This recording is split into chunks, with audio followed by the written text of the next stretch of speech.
I work in end-of-life and estate planning, and I love movies. Sometimes those two things intersect.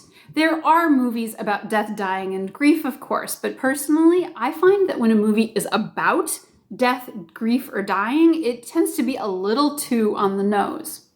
I find it a lot more interesting when a movie is about something else entirely, but has a glimmer of something that is related to death, or it touches on a tiny moment that is an interesting lesson, or where there's something in a movie that they get totally wrong, but it's just as interesting in trying to figure out why and how they got it so wrong. So I'm going to start an occasional series about death, dying, and grief in the movies, what they get right, what they get wrong, and interesting moments that tell us something about how we as a culture view death. I have a complicated relationship with the ideas of spoilers and spoiler alerts. On the one hand, we should respect the movie-going experience for everyone who hasn't seen a movie, but a movie should also be able to stand on its own. It should be good even if you know the big plot twist. If the only thing that a movie has going for it is that people don't know the twist at the end, well, then it's not a very well-written movie. And what is a spoiler? If I tell you the ending of The Sixth Sense, sure, that's obviously a spoiler, but even if I don't give you the specifics, if I say no spoilers, that kind of tells you there is a spoiler, that there's something to spoil. You'll start looking for or guessing the twist. So to even hear no spoilers may very well change how you interact with a movie. I recently watched the absolutely bonkers movie Biosphere. Going in, I knew nothing about the movie, which is the only way to watch Biosphere. Afterwards, I was looking on Letterboxd at the lists where this movie appears. The list it's on is a spoiler. Granted, even knowing a major plot point via these lists could be a spoiler, but I could give you a million guesses and you would still never guess the exact plot device that put those movies on those lists, but still. I consume a lot of true crime and horror fiction podcasts that are very good about giving content warnings and trigger warnings, but often those content warnings contain spoilers. And then there are movies like The Lighthouse, where I could tell you every single thing that happens in that movie, and I am pretty sure I wouldn't be spoiling anything. Maybe I don't mind spoilers because I'm neurodiverse and I'm comforted by having some idea of where we're headed. I don't like surprises. I need to be able to prepare. I recently took an art class where they had us just jump in with step one. I was distracted for the first 10 minutes trying to figure out where this art project was going, trying to figure out how what I was doing in step one would fit into the bigger picture.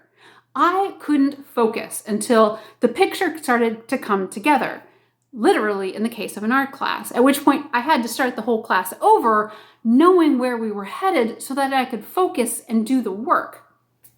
What does any of this have to do with movies about death, dying, and grief? I will hopefully be talking about movies that you haven't seen, maybe that you've never heard of. I don't want to be a movie channel, and I am not going to get into a review of a full plot synopsis blow by blow. I'll plan on giving a brief overview of the plot, but I'll only give specifics as it relates to whatever it is we're talking about. How will I deal with spoilers? I don't know. I haven't decided that yet and will play it by ear, but I will be respectful of the movies and the viewers who haven't seen them yet, but I won't make any promises. The first movie up, Lake Mungo, an Australian horror mockumentary from 2008. Speaking of lists, this movie is often found on lists of the best found footage horror films, but it is not found footage, it is a mockumentary. Those are different things that tell different stories in different ways, but I won't get sidetracked into defining horror subgenres. Lake Mungo is presented like a 2020 or Dateline-style documentary about a teenager who dies in a lake.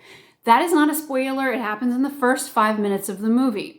The rest of the movie is about creepy goings-on and what happens to the family after she dies. The family is made up of Rose, the mom, Russell, the dad, and Matthew, the son, and the brother of the teenager who died. Lake Mungo is a horror movie, but it is an accessible horror movie even to those who are horror averse. It's more like an exceedingly creepy Where's Waldo book than it is The Exorcist, but your mileage may vary. There are two things that struck me about this movie and how it relates to death and grief. First, about how no one wants to talk to grieving people about their grief, and second, how about many of us lack grief scripts. First, how no one wants to talk to grieving people about their grief. Early on in the mockumentary, the producers talk to a friend and coworker of the family, specifically a coworker of Russell, the dad, and a friend of Matthew, the son or the brother. Both noticed that they were off after the death. They noticed that they were struggling. They knew something wasn't right and that they were distracted. Both were comfortable talking about it after the fact in an interview. And yes, I know it's a mockumentary and therefore it's fiction and scripted, but this rang very true to me. Both were comfortable talking to a crew about it after the fact, that something wasn't right, but neither character was willing to say anything to the people at the time. Neither asked if they needed help. Neither asked if they could help. Neither offered to do something as simple as talking, or even as simple as being willing to listen. This rang so very true to me. After somebody dies, or when somebody is grieving, or when somebody is in a caretaker role, the people in their life might notice that something is wrong. They might notice that the person is struggling, but there is such a hesitancy to mention it, to talk about it, to ask if somebody needs help, or to ask how somebody's doing, or to simply call and say hello. I get it. As someone who doesn't always pick up on the social cues, I often fear touching on touchy subjects with people, afraid I'll say the wrong things. But seeing it within this movie, seeing the family struggle and then hearing their friends say that they noticed it. They noticed something was wrong. They noticed they were struggling and they chose not to say anything. That hurt my soul. Check in with your grieving people. If you don't know what to say, just be a good listener and let them talk. The second aspect of Lake Mungo that caught my attention was about how many of us lack grief scripts. This takes a little more setting up. There is a subplot involving a psychic. I will put psychic in quotes because even though that is what he calls himself, he's barely even trying to be psychic. In the movie, he's shown talking to grieving people, letting them talk about those they lost. He gives them half-hearted platitudes about seeing them on the other side at rest, which gives them comfort, but it's clear the people just wanted to talk about their people, and they wanted somebody to listen to them talk about their person. Again, with the listening. The psychic is all wrapping it up in terms of psychic visions from the beyond, but he's really just putting on a mystical veneer over what is basically grief counseling. After the death, the family has some interactions with the psychic. Spooky stuff happens that isn't really relevant to my point here, so I'll just gloss over it, and so I won't spoil it for you that are going to watch the movie. After these interactions, Matthew, the brother, becomes an assistant to the psychic for a while and sits in with sessions with other clients, nearly all of whom are grieving someone and are meeting with the psychic to talk to their person on the other side. It was only after sitting in on these other sessions, hearing other people who are grieving people they lost talk about their loss, it was only then that Matthew really began to realize that he misses his sister. It is only after sitting in on other grieving people that he really begins to truly grieve his own loss. He'd been fighting nagging doubts about his sister's death, and he'd been acting up. I won't go into specifics because those are plot points not relevant to my point here. He was doing lots of stuff to distract himself from the reality that his sister died.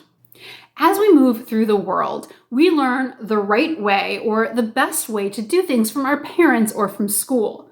If we didn't learn about it from them, maybe we learned from friends.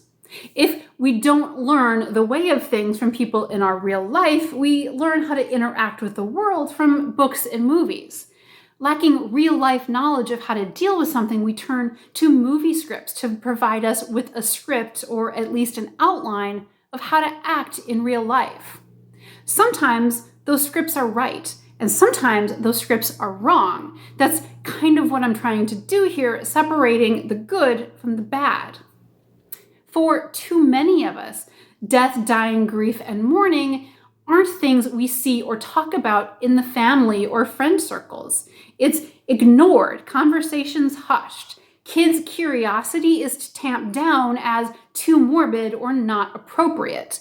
And death, dying, grief, and mourning aren't very often portrayed in the movies either. It's even more rare that they are accurately portrayed. As a result, many of us don't have the script. We don't know how to grieve or to mourn or to talk about death. We've never seen anyone do it in real life or in the movies.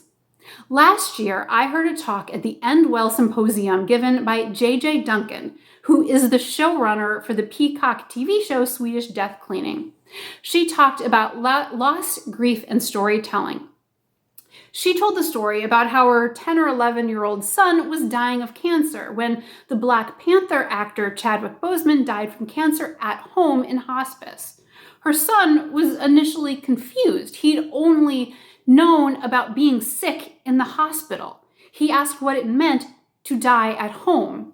When her son was nearing the end, he said that he wanted to die like Chadwick, at home. Hearing someone else's death story gave her son a possible script to talk about his own death and what it meant and what is possible. Scripts like that are too often missing. In Lake Mungo, Matthew had to sit in on several psychic consultations with grieving families to give him a grief script so that he knew what he was feeling and experiencing, so he knew how to begin to process his experience. He needed a script so that he could begin to truly grieve his sister's loss. What scripts do you have about death, dying, grief, or estate planning conversations? So many people, too many people, don't have any, either from real life or from the movies. That's exactly what I hope to change bit by bit.